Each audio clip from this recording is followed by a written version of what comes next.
की अटकलों पर विराम लगा दिया है। चंद्रशेखर जी, गठबंधन की अटकलों पर विराम लगा दिया आपने, क्या वजह रही?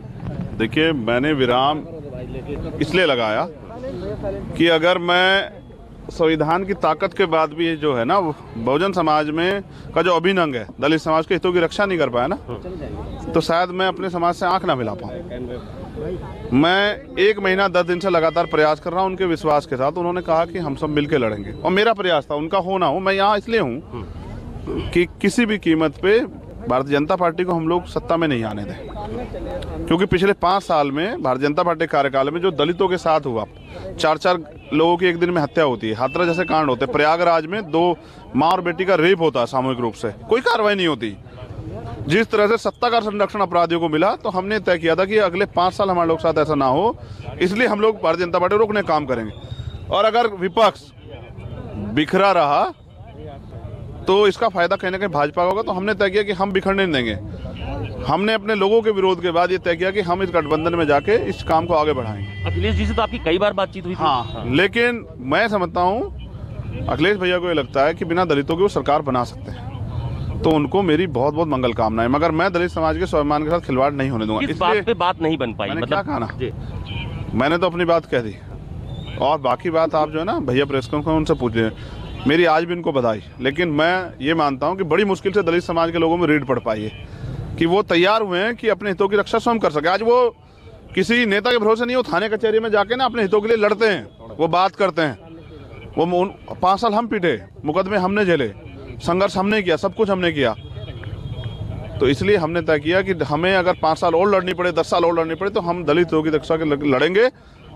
देखो होता क्या है, आप जो कहते हैं ना मैनिफेस्टो में, वो आप पूरा नहीं करते। मैंने बहुत सारी सरकारें देख ली हैं। पिछली बार जो 5 साल का कार्यकाल रहा, भैया ने कहा कि हम मुसलमानों को 18% आरक्षण देंगे।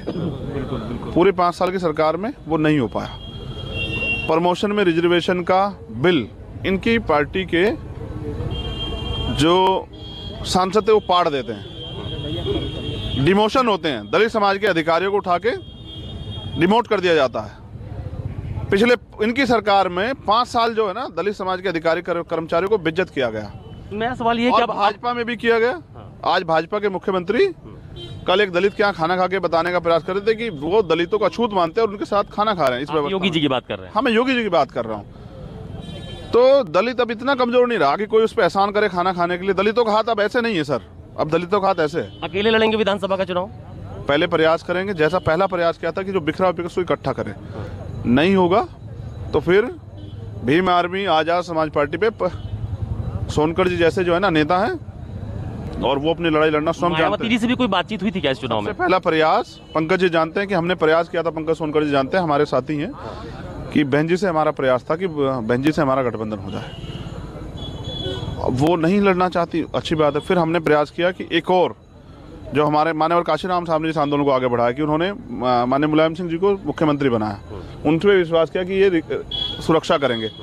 मैं नहीं चाहता कल मेरे साथ भी यही हो कि जो पिछले गठबंधन में मुख्य माननीय मुलायम सिंह को बनाने के बाद हुआ था दलितों के साथ, वो दोबारा हो। इसलिए मैंने तय कर लिया कि नहीं, अपने लोग हितों की रक्षा के लिए सत्ता और ये सब चीजें सिर्फ मात्र साधन है व्यवस्था परिवर्तन का। कांग्रेस विकल्प है क्या अब? क्योंकि अब अखिलेश जी के साथ गठबंधन होगा नहीं, मायावती जी के साथ हुआ नहीं, तो क्या कांग्रेस विकल्प है?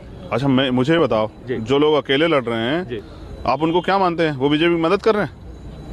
नहीं, मैं तो आपसे सवाल पूछ रहा हूँ। हाँ, मैं यही कह रहा हूँ ना, मैं सवाल का जवाब ही दे रहा हूँ कि हम अपने दम पे लड़ने का प्रयास करेंगे, और बाकी जो कोर कमेटी तय करेगी। हमारे यहाँ लोकतंत्र है, मैं सब डिसीजन नहीं लेता हूँ। 2 दिन के मंथन के बाद, रात की पूरी वार्ता के बाद जो मुझे आदेश हुआ पार्टी कोर कमेटी ने, मैंने वो जनता के सामने रख दिया, मीडिया के सामने रख दिया। अब कोई नई बात हो कि आपको बताओ। धन्यवाद।